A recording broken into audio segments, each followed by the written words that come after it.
आ जूतिया हो गया, हमरा बुझाता नहीं का करी का ना करी। इतना साल से जूतिया करते जब कोनो फर्के नहीं के होता, हमारा बाले बच्चा नहीं खुश होता का रखी अभी तक ले कुछ खोले नहीं खी। अब मम्मी जी हर साल हमारे जबरदस्ती भूखवाई आ एहू साल हम जानते नहीं कि भूखवेबे करम, हमारे यही के चलते अभी कुछ मुँह में नहीं की डाले। मम्मी जी से कहे मम्मी हम ना भूख मान जाम तो मान जाए, अगर ना मानम तो फिर तो हमारा भूखाई पड़ी। लेकिन का करिए इतना साल से भूखो तनी कोनो चीज़ के सुनवाई नहीं किया, ऊपर से अगल बगल इतना ताना मारा तना कि का रे इतना साल से भूखती है जूतिया नहीं का कुछ होता। कन्या माजी आता काजी माजी का करत हो कनी नु देखा। अरे लोटा मांग के लेनी क घरे घूमनी न तो जाके लोटा मिलल, हमनी घरे कोनो सामान ना रही तो कनी के घरे सामान मिल जाई, हो नहीं खे सकत कनी न। मम्मी जी सुनी ना, हम ये साल जूतिया ना करो ना ही नुकुर नहीं के करे के बुझाइल। आ दुनिया के बात लेके चले के बउए त हमनी के हमार बात लेके चलबू। दुनिया खियावत हुए दुनिया दुकान के तो हंसे के काम हुए, गांव नगर के का लेल बात हो। और चिंकी के मम्मी बड़ी न कहतड़ी कि हमरा इले 2-3 साल हो गेल, हमर 2-3 गो लइका हो गेल। अच्छा तो ठीक बा यहां भूखे लुए इतना साल से आइलु तो अच्छा ठीक बा अरे उनकर हो गेल तो भूखेली तो करेली तो कर। देखा हमारा ई आसरा बउए आज ना तो काल जुत बंधन गोसाई तार गोद भरी हन जानलू। हमारा अब उम्मीद नहीं के मम्मी जी बताई 8-9 साल से हम रखत। अरे हम पूरा मन सच्चा क के अपन व्रत करी नहीं, लेकिन तबो हमरा के जीवित बनन भगवान तनको हमरा पे दया ना करना। दया करिहन ना, समय होई छे कने देर करिहन अंधेर ना करिहन। भगवान को भरोसा नहीं खन के तुरले ना तुरिहन, कैसे तुर दिहन बताओ। जब असही होखे लगी तो कुल मेहरारुए ना भुगती सन आ करती सन। तो सबके 3-4 साल चाहे 5 साल हम इतना साल हो गए बताई, अब ना अबले ना भइल तो अब का तू कहतो हमर भौजैया सही कइले रहे, हमर भौजैयो के ना होत रहसन 6 साल भइल तो कहती अब हम ना कुछ करम ना भूखम आ जा भूखल आ उहे हो गइल। भगवान दे देलन। देखत आज कगो बड़स 4 गो भइल बड़सन हां लठौर निहन आ तार बात नहीं के बुझात। देखा ई गांव नगर के हम तार सास अनि हम कुछ कहते नहीं खी। दादी जी तो बोलत नहीं कि का जरूरत अब खर्चा कोई लेके एक एगो आदमी भूखित मार रही थी, ओकरा जब होते नहीं त काहे के भूखवा। अरे वो बुड़को कोनो काहे ना बोली हन, बुड़को कोनो के आंख लगता जाय दिन अपना बेटिया के ना होत रहे ओ दिन टूटने चोत रही अनहारिए बिनहारिए पैदल ले बुनी बदरी उठैले लेके चलत रही। देहे देवी देवता के ही त हे ओझा गुनी के ही काहे ना घरी उनको तो 7 साल पे भइल बोला ना। जादी रो कहत त एबरी हम लास्ट भूखत ये साल ना अगर ना होई तो हमको जिंदगी कोनो परतीज ना एक कुला पुरान ना ठनल जाला बुझाइल ना। अपन कर्म कइल जाला फल देवे वाला भगवान बाड़ा ना। आ दुनिया का चाली रो के चल हां ना तो चल निकाल। हम कने दुगारा पे जाके बुढ़िया के कह देना तो असई बुढ़िया लेनु सही रहतिया कहतिया नु हे त जनत का कह ले हुनका ले अरे भिखन ले कहतिया नु ओकर पतोही आगुल बे तू आंख में बिया जवन सुनती ओकर पतोही के अपना कलकत्ता त हमरा के पूछबो ना करेले जिंदगी भर उनके का पूछे खाना ना देल रही खाना पूछे न तो कहत है न कि अभी ना खाम। अब बाद में देखनी हो जे दुके एकरा से कहत लीनु का हमरा खाना ना पूछेली सब। अरे बुढ़िया मरी नु तो ओकरा पिलुए पड़ी देखते प्लास्टिक के पिलुए पड़ी हम कह देते नहीं ओकरा भूखला में हमरा के सरपवावे नीनु अथी फलवा लेल बनु जब घोरा में खाइल जाए न खीरवा और लेल बनी। हां कुल धइल में के घर में देख चूरा नहीं खे चूरो ना लेल बनी तो चलो ठीक बोल जाते हम लिया दे आ कने तैयारी कर कुल मेहरारू लगल नहाए जैसन चले के ठीक बोले ठीक ना ले ले। हां ठीक बा जाते ने दुआरा पे ले ले हम। अरे है कतना तरकारी बोले बनी मैं ये जूतिया के देना तो दूसर के तुम ले लेबी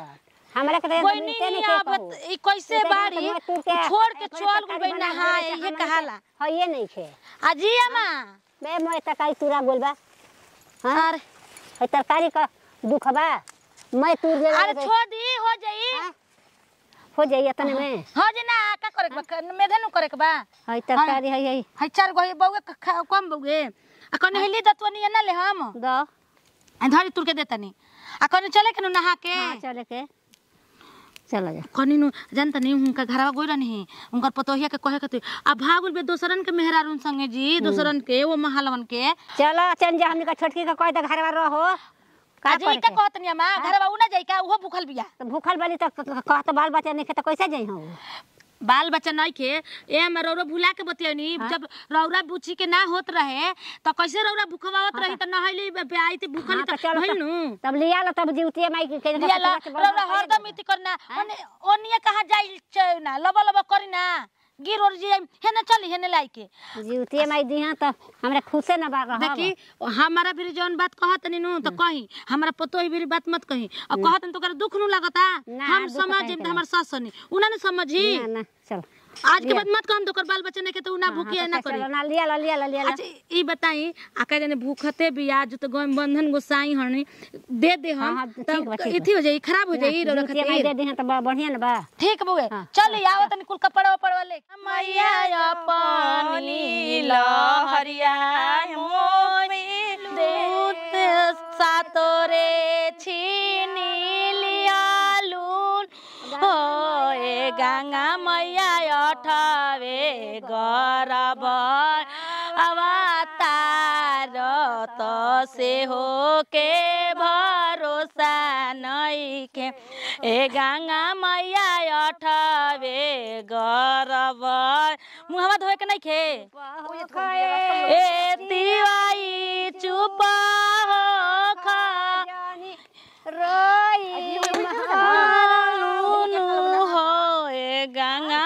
तिवाई अपन ए मई ए मां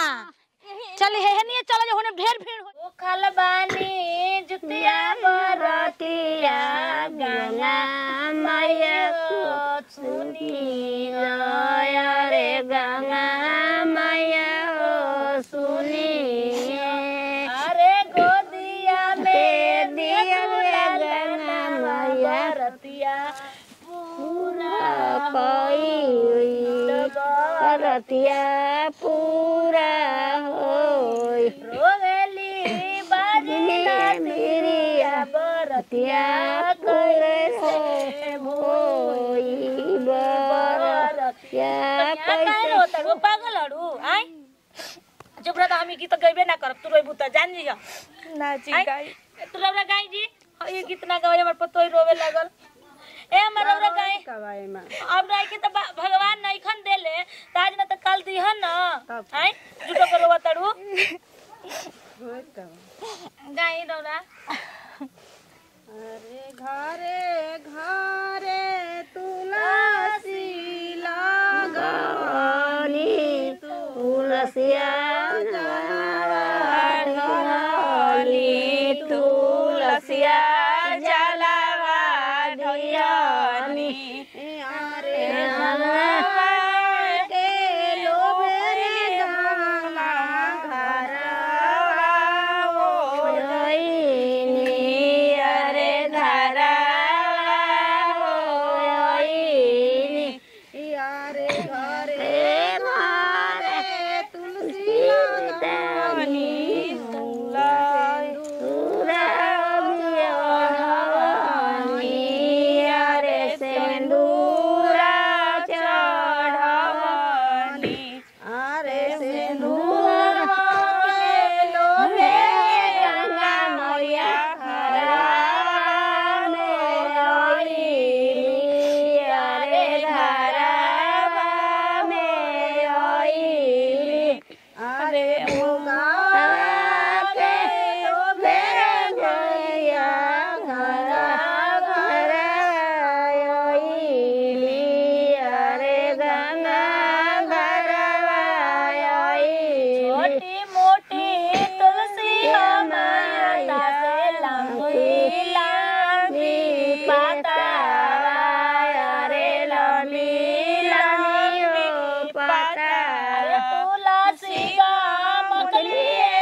अरे नहीं मोरे घटले लानी भरसे नूरावा अरे नानी भरसे नूराई मोरे घटले राम जी सहोदरा जेठरे भैया सहोदरा जेठरे भाई एकता में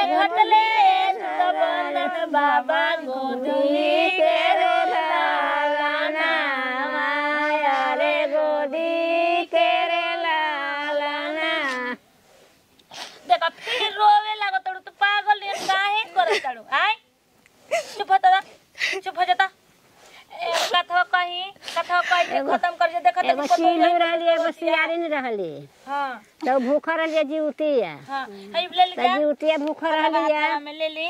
तो लो कहली ना दे दियो रो रो ले ली कहली चील हो जे ए सियारिन बहिनी देखिए जीवतिया भूखल बालू खूब बढ़िया से रही है हां जे बढ़िया से रही है तो उनको दूगो लेकर रहना तो उनको दूगो तब बढ़िया से अपन भूखली पियसली जा आ भूखला के बाद हाथ धो के अब वो अपना गोली अथी में मानी में और वो गोली अपना फेड़ा पर गोली तो अब ये तो सियारिन वाली तो निकल के ना अपन जो जाए के चरा चरा कुछ खा तली कहूँ 12 बजल तो अपन जाके खा तली बियरी में तो वो कहली है चूल्ही सियारिन चूल्ही सुनत रही है जे ई तो जना तो धोखा करत तली तो ये कहली है ना जे देखिए बहिनी जे बूझ समझ के रही है न तो भूखल वाली जीवती है तो वो कहते जे ठीक है बा बहन ठीक है बा अब सब जीवतिया भूखली है जाता अपन अब सुतली है जा बैसली है जा अपन बिहान होखल है ना तब पारण होके करल है तो अपन पारण कैली है जा ना तो उनकर माने दूगो लेकर तो उनकर खूब बढ़िया से खेलत न कूदत न आ इनकर दूगो रहना से लैका ना तो कुल खैले पियले रहली है कुल मांस खैले रहली बस उनका ए बहिन का बाजत रे चर चर तो उ कहत रही न कि अरे बहिन घूमत न तो हे हरिया के पलैया चर देना करता भूखाने हे हरिया के पलैया चर देना कहता आ त नाही जरूर कुछ धोखा मत करिए तो कहली ना तो का कर देना कि ए भूखल रहली त ना रह गेल त खा ले न बस उनका दोनों लेकर मुँह बना दोनों बेटा मर गई न स आ ई बाड़ी त उठ के पार कइली कहाँ गौशाला में गोइली न त चोच ले चिल्होर दूध रहे गाय के दूध गिरा रहे त ओही के पारण कइली ऐसे मांस के पारण ना कइल जाला त कइली न बस उनकर बेटा मर गई न स आ इनकर जियस रहसन त अब उ कहतड़ी कि बहिनी तू कौन व्रत कइलू हो ओ जमाना में हमार बेटा मर गई न स ए जमाना में आ हमार वो जमाना में मैं जीव रहना स आ तो तोहके कहनी न कि देखिए धोखा मत करिए हम दूध के पारण कोइनी आ तू मांस के पारण कोइली हो यही से तहार बेटा मर गइल। धोखा ओखा ना कर सच्चे मन से अब जीवतिया भूखी है तो अब बढ़िया से व्रत करी है हाँ इहे अगला जन्म के कमाई भोगे के पड़ेला। हम पिछला जन्म में सुन का कोइले बन जी कि ये जन्म बाजी और पागल नियन रोवेलु ये कोई बात सोचलू कल अब बहने ए घर यार एक कबर यार वाला कर देता तो अब फेन जीवतिया भूखली ना तो खूब बढ़िया से पारण कैली खूब बढ़िया से कैली तो उनकर फेन जीवत बन्हन माई बाल बच्चा से एकदम भर गोल घर दुआ तो ये कहानी गोल तो बंधन मैया गंगा मैया जैसे उनका के उजियार हाँ, करी सबका के पूरा उजियार कर हमरा पतो के उजियार सबका के कर कर इन्हीं के दिन रात सोच सोच के हम फेरा में पड़ रहता नहीं गोल लगला।